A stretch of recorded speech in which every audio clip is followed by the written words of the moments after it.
السلام علیکم۔ آج پیر ہے دسمبر کی 13 تاریخ۔ پاکستان میں سر شام کے 7، بھارت میں 7:30، اور یہاں ہمارے اسٹوڈیوز کی گھڑیوں میں صبح کے 9 بج رہے ہیں۔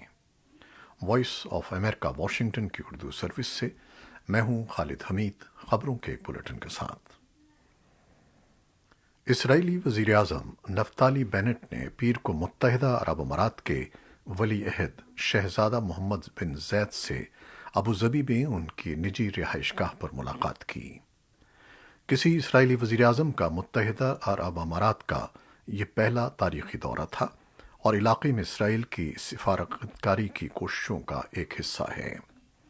اسرائیلی حکام کی جانب سے سفارتی کوششیں ایک ایسے وقت پر کی جا رہی ہیں جب ویانا میں ایران کے ساتھ جوہری مذاکرات میں مشکلات کا سامنا ہے۔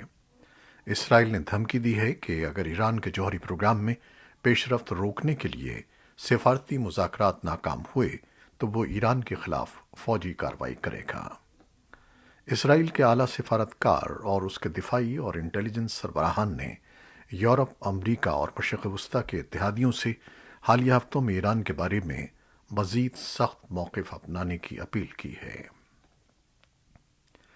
امریکی ایوان نمائندگان میں اس مجوزہ بل سے پاکستان سے متعلق ان منفی حوالوں کو حذف کر دیا گیا ہے جس میں رواں سال اگست میں طالبان کی طرف سے کابل کا کنٹرول حاصل کرنے کے لیے پاکستان کے ممکنہ کردار کا جائزہ لینے کی تجویز دی گئی تھی۔ پاکستان کے انگریزی اخبار ڈان میں شائع ہونے والی رپورٹ کے مطابق امریکی نیشنل ڈیفنس ایکٹ سن 2022 کے اصل متن میں امریکہ کے وزیر دفاع اور وزیر خارجہ کے لیے کانگریس کی متعلقہ کمیٹی کے سامنے اس بات کی تصدیق کو ضروری قرار دیا گیا تھا کہ پاکستان کی مدد کرنا امریکہ کی قومی سلامتی کے مفاد میں ہے۔ اسلام آباد کی طرف سے تاحال امریکی کانگریس کے مجوزہ بل میں پاکستان کے منفی حوالوں کو حذف کرنے کے بارے میں کوئی تبصرہ سامنے نہیں آیا ہے، لیکن تجزیہ کاروں کا خیال ہے کہ اسلام آباد کے لیے یہ ایک مثبت اندیہ ہوگا کہ دوطرفہ تعلقات میں حالیہ سردمہری کے باوجود امریکہ پاکستان کے ساتھ فعال تعلقات قائم کرنے کا خواہاں ہے۔ عالمی بینک نے تصدیق کی ہے کہ موسم سرما میں افغانستان کی آدھی سے زائد آبادی کے لیے غذائی قلت کے خدشے کے پیش نظر بین الاقوامی ڈونرز 28 کروڑ ڈالرز کی امداد دینے پر رضامند ہو گئے ہیں۔ جمعے کو ورلڈ بینک کی جانب سے جاری کیے گئے بیان میں کہا گیا ہے کہ افغانستان کی تعمیر نو سے متعلق فنڈ ARTF اس نازک موضوع پر افغان عوام کو انسانی امداد فراہم کرے گا۔ فرانسیسی خبر رساں ادارے AFP کے مطابق یہ فنڈز یونیسیف اور ورلڈ فوڈ پروگرام کو فراہم کیے جائیں گے جن کے پاس افغانستان میں زمینی ذرائع موجود ہیں۔ ان فنڈز کو افغان عوام کے لیے صحت عامہ اور غذائیت سے متعلق جاری ان پروگراموں پر خرچ کیا جائے گا جن میں فنڈز کی کمی کا سامنا ہے۔ بیان کے مطابق یونیسیف کو بنیادی صحت کی سہولیات کی فراہمی کے لیے 10 کروڑ ڈالر جبکہ ورلڈ فوڈ پروگرام کو 18 کروڑ ڈالر فراہم کیے جائیں گے۔ اقوام متحدہ متعدد بار خبردار کر چکا ہے کہ افغانستان دنیا کے سنگین ترین انسانی بحران کے دہانے پر ہے۔ امریکی محکمہ خارجہ نے کہا ہے کہ امریکی وزیر خارجہ اینٹنی بلنکن نے قطری وزیر خارجہ محمد بن عبد الرحمن الثانی کے ساتھ فون پر بات چیت میں افغانستان کی صورتحال اور علاقائی مسائل کے حوالے سے تازہ ترین پیش رفت پر تبادلہ خیال کیا ہے۔ افغانستان میں طالبان حکومت کے قائم مقام وزیر خارجہ امیر خان متقی کا کہنا ہے کہ ان کی حکومت امریکہ اور دیگر ممالک کے ساتھ اچھے تعلقات چاہتی ہے۔ انہوں نے مزید کہا کہ ان کی حکومت کے خلاف امریکی پابندیاں ایک غلطی ہے۔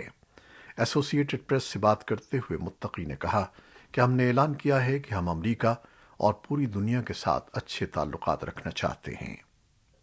ملک میں موجودہ انسانی اور معاشی مسائل کی طرف اشارہ کرتے ہوئے متقی نے کہا کہ افغانستان میں عدم استحکام کسی کے فائدے میں نہیں ہے اور طالبان کی حکومت ایک ایسا افغانستان بنانے کی کوشش کر رہی ہے جو کسی کے ساتھ متصادم نہیں ہوگا۔ انہوں نے کہا کہ افغانستان کو غیر مستحکم کرنا یا کمزور افغان حکومت کسی کے مفاد میں نہیں ہے۔ کالعدم شدت پسند تنظیم تحریک طالبان پاکستان کے حکومت کے ساتھ نومبر میں کی گئی جنگ بندی کے معاہدے اور مستقل مصالحت کے لیے مذاکرات ختم کرنے کے اعلان کے بعد خیبر پختونخوا کے مختلف علاقوں میں دہشت گردی اور تشدد کے واقعات میں تیزی دیکھنے میں آئی ہے۔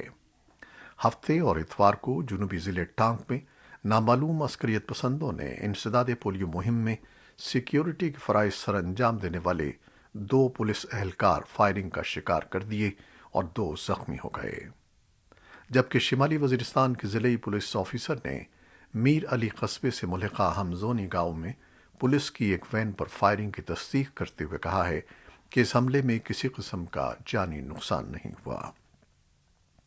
خیبر پختونخوا کے انسداد دہشت گردی پولیس نے بھی 2 روز قبل سرحد پار افغانستان سے کالعدم شدت پسند تنظیموں سے منسلک عسکریت پسندوں کے سوات، دیر، بنیر اور باجوڑ میں داخل ہونے کی اطلاعات دیتے ہوئے سیکیورٹی الرٹ جاری کیا ہے۔ حکومتی عہدیدار بارہا خیبر پختونخوا سمیت ملک بھر میں دہشت گردی اور انتہا پسندی کے خاتمے کے عزم کا اعادہ کرتے ہیں۔ سرکاری طور پر شدت پسند تنظیم کے جنگ بندی کے معاہدے اور مستقل مفاہمت کے لیے مذاکرات کے خاتمے کے اعلان پر ابھی تک کسی قسم کے رد عمل کا اظہار نہیں کیا گیا ہے اور تجزیہ کار بھی مذاکرات پر ملے جلے خیالات کا اظہار کر رہے ہیں۔ سعودی عرب کی حکومت نے مذہبی میدان میں عالمی سطح پر سرگرم بھارت کی تبلیغی جماعت پر دہشت گردی کا الزام عائد کر کے پابندی لگا دی ہے۔ وزارت برائے اسلامی امور نے تمام مساجد کو ہدایت کی ہے کہ وہ اس سلسلے میں عوام کو بیدار کریں۔ سعودی عرب کے اس فیصلے کو دہلی کے انگریزی، اردو اور ہندی کے اخبارات نمایاں انداز میں شائع کر رہے ہیں۔ دہلی کی بعض مسلم جماعتوں کی جانب سے اس فیصلے پر تشویش کا اظہار کیا جا رہا ہے۔ دینی تعلیم کے سرکردہ ادارے دارالعلوم دیوبند نے فیصلے پر نظر ثانی کی اپیل کی ہے۔ دہلی میں تبلیغی جماعت کے ایک ترجمان نے وائس آف امریکہ سے گفتگو میں پابندی لگانے کی تردید کی اور کہا کہ جس جماعت پر پابندی لگائی گئی ہے وہ ساؤتھ افریقہ کی تنظیم الاحباب ہے، لیکن نئی دہلی میں سعودی سفارت خانے کے ذرائع نے نام ظاہر نہ کرنے کی شرط پر وائس آف امریکہ کو بتایا کہ پابندی کی خبر درست ہے اور سعودی عرب میں تبلیغی افراد کو احباب اور تبلیغی جماعت کو جماعت الدعوہ بھی کہا جاتا ہے۔ نئی دہلی کے بعض مبصروں کے مطابق بھارت میں بھی تبلیغی جماعت پر پابندی کا مطالبہ کیا جا سکتا ہے، لیکن بعض دیگر ماہرین کا خیال ہے کہ بھارت میں اگر پابندی کا مطالبہ کیا جاتا ہے تو اس کا کوئی اثر نہیں ہوگا، کیونکہ تبلیغی جماعت کا دہشت گردی سے کوئی تعلق نہیں ہے اور دستور نے تمام مذاہب کو تبلیغ کی اجازت دی ہے۔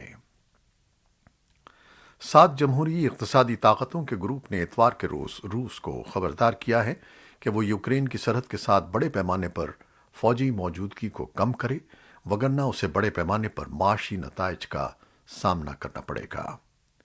لیورپول انگلینڈ میں ہونے والے G7 کے وزرائے خارجہ نے یورپی یونین کے خارجہ امور کے سربراہ کے ساتھ ایک مشترکہ بیان میں کہا ہے کہ وہ روس کی فوجی موجودگی اور یوکرین کے خلاف جارحانہ موقف کی متفقہ طور پر مذمت کرتے ہیں۔ امریکہ، کینیڈا، فرانس، جرمنی، برطانیہ، اٹلی اور جاپان نے ماسکو پر زور دیا ہے کہ وہ کشیدگی کم کرے، سفارتی ذرائع کا استعمال کرے اور فوجی سرگرمیوں کی شفافیت سے متعلق بین الاقوامی وعدوں کی پاسداری کرے۔ انٹیلیجنس حکام کا خیال ہے کہ روس یوکرین کی مشرقی سرحد پر 70,000 یا اس سے بھی زیادہ فوجیوں کے ساتھ سن 2022 کے اوائل میں اپنی سابقہ سوویت ریاست پر حملہ کرنے کے لیے تیار ہو سکتا ہے۔ حالانکہ خیال ہے کہ روسی صدر ولادیمیر پوٹن نے حملہ کرنے کا فیصلہ نہیں کیا ہے۔ G7 ملکوں کی کانفرنس کی میزبان برطانوی سیکریٹری خارجہ لیس ٹرس نے کہا ہے کہ G7 اقتصادی پابندیوں کے حوالے سے تمام آپشنز پر غور کر رہا ہے۔ صدر بائیڈن نے یوکرین پر کسی بھی ممکنہ روسی حملے پر فوجی رد عمل کو مسترد کیا ہے، لیکن انہوں نے کہا کہ اس کے اقتصادی نتائج تباہ کن ہوں گے۔ امریکی وزیر خارجہ اینٹنی بلنکن نے NBC کے میٹ دی پریس شو میں بتایا کہ یوکرین پر روسی حملے کے نئے خطرے کے تناظر میں ہم اس نوعیت کے اقدامات کرنے کے لیے تیار ہیں جو ہم نے ماضی میں اٹھانے سے گریز کیا ہے، جس کے روس کے لیے بڑے نتائج ہوں گے۔ روس کے صدر ولادیمیر پوٹن نے اس بحران کے لیے مغرب کو مورد الزام ٹھہرایا، کیونکہ اس نے یوکرین کو دوسری جنگ عظیم کے بعد تشکیل پانے والے نیٹو فوجی اتحاد کا رکن طور پر تسلیم کرنے کے امکان کو مسترد کرنے سے انکار کیا ہے، جو یورپ اور مغربی اثر و رسوخ کی پیش قدمی ہے۔ ماسکو اس کی مخالفت کرتا ہے۔ اور اب کرونا وائرس سے متعلق خبریں۔ اقوام متحدہ کے چلڈرن فنڈ یونیسیف نے ایک حالیہ رپورٹ میں کہا ہے کہ کرونا وائرس کی عالمی وبا کے باعث اسکولوں کی بندش سے جنوبی ایشیا کے 40 کروڑ سے زائد بچے متاثر ہوئے ہیں۔ وائس آف امریکہ کے لیے اینجنا پسریچا کی رپورٹ کے مطابق اقوام متحدہ کے ادارے نے خطے کے ممالک پر زور دیا ہے کہ وہ اسکولوں کو مکمل طور پر کھولیں۔ رپورٹ کے مطابق دنیا کے مختلف حصوں کے مقابلے میں جنوبی ایشیا میں اسکول کی بندش کا دورانیہ طویل رہا ہے۔ بنگلہ دیش میں ستمبر تک لگ بھگ 18 ماہ اسکولز بند رہے، جو دنیا میں سب سے طویل بندش میں سے ایک تھی۔ اس طرح بھارت اور نیپال جیسے ممالک میں اسکول جزوی طور پر دوبارہ کھلے ہیں۔ برطانیہ کے وزیر اعظم بورس جانسن کا کہنا ہے کہ برطانیہ کو اومیکرون کورونا وائرس کے مختلف قسم کے انفیکشن کی بڑی لہر کا سامنا ہے، اور انہوں نے اس کے خلاف دفاع کو مضبوط بنانے کے لیے بوسٹر ویکسینیشن میں زبردست اضافے کا اعلان کیا ہے۔ جانسن نے اتوار کو ایک ٹیلی ویژن بیان میں کہا کہ 18 سال یا اس سے زیادہ عمر کے ہر فرد کو اس ماہ کے آخر تک ویکسین کے تیسرے ٹیکے کی پیشکش کی جائے گی۔ جانسن نے اس سلسلے میں قائم کیے گئے ویکسینیشن مراکز اور ہفتے میں 7 دن کام کرنے والے کلینکس کے ساتھ بوسٹر ویکسین فراہم کرنے کے لیے قومی مشن کا اعلان کیا۔ یہ تھیں وہ خبریں جو فیس بک لائیو پر ہم نے آپ کے لیے پیش کی۔ ہماری ویب سائٹ اور یوٹیوب پر یہ بلیٹن پوسٹ کر دیا جاتا ہے، جسے آپ بعد میں بھی دیکھ سکتے ہیں۔ ہمارے اس بلیٹن کو شیئر کرنا نہ بھولیے گا۔ خالد حمید کو اب اجازت دیجیے۔ اللہ حافظ۔